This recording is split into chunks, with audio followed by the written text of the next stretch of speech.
All right, let's All go to right, headline man. number 5. GoPuff is cutting 10% of its workforce and plans to close warehouses to preserve cash. According to Bloomberg, and specifically a memo to investors that was shared with Bloomberg, the job reductions will affect about 1,500 staff members, which will be a mix of corporate and warehouse employees in the US. This marks the second time in 4 months the startup has eliminated positions and also cut about 3% of jobs back in March. In addition, according to the very same memo, GoPuff intends to shutter 76 warehouses, roughly 12% of its network across the US, to consolidate its footprint in some cities. Chris, this was a heavy article. People should definitely check it out. I mean, I know that's one thing we were talking about yesterday, but what's your take? Yeah, I mean, actually, for those listening, I'm actually talking to GoPuff. I think it's next week. And so if I get more information on this, I'll let you guys know in a future podcast. But, my take is, like you said, I think people should read this article. Lots of good insight and reporting here. Bloomberg actually does a pretty good job, I think, day in and day out, relatively speaking. And the piece that stuck out to me the most of anything is where it talks about how GoPuff's older locations are reportedly generating as much as $3 in EBITDA. And the average cost to stand up a warehouse is $250,000, implying that it is the newer locations and the expansion that got a little too out of control, which is leading to these cutbacks. Yep.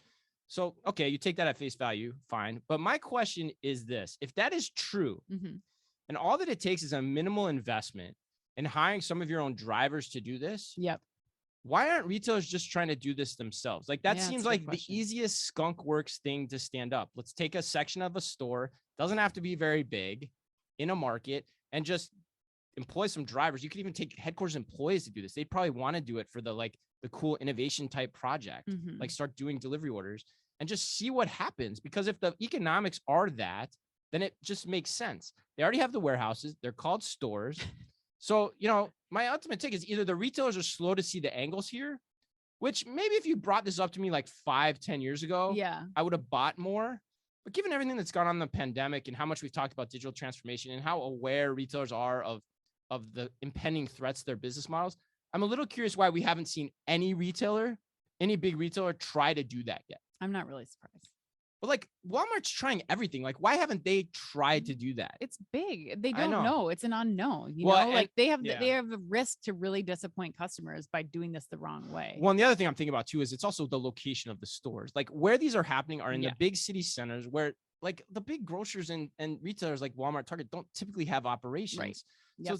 So it kind of makes me still, which gives me, like, the other point is, so it's either they're slow to see the angles, or what I'm starting to think is more likely, this is just going to be a really, really difficult model to work at scale, even though the consumer probably does want it to some degree in those certain use cases, like we discovered in NRF. Yeah, especially in the urban cores. Yep. But, getting it national through the suburban sprawl of the United States seems kind of like a far-fetched plan to me at this point in time. Yeah, I completely agree. I mean, I think especially if GoPuff has to cut back on geographies and now they're cutting back on employees and they're already at 88 cents that they're making it per order with the current setup. I don't know how they afford in investing in further scaling the 15-minute or less delivery, which for me is their key differentiator right now. If they have to change that because 100%. they're culling things back, or they have to expand a 30-minute delivery or anything else, then they're no different than their competitors, and they don't have any other byproducts like Instacart does, or even though we have our thoughts about the Instacart byproducts, but like, they're not investing in anything else that they can offer retailers to be an added benefit outside of that 15-minute delivery. And I think you said it, but the pandemic was great for GoPuff. Like, people needed delivery to their homes. I think once we get into this recession, people are not going to pay that much money. It's not going to be, it's going to be about, how do I get food? How do I get the necessities?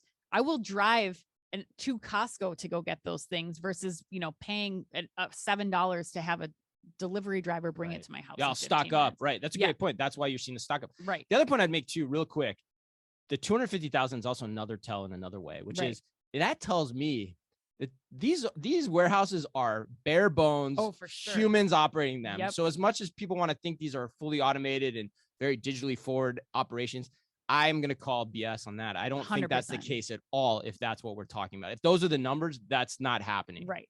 People are sleeping on couches inside the warehouse.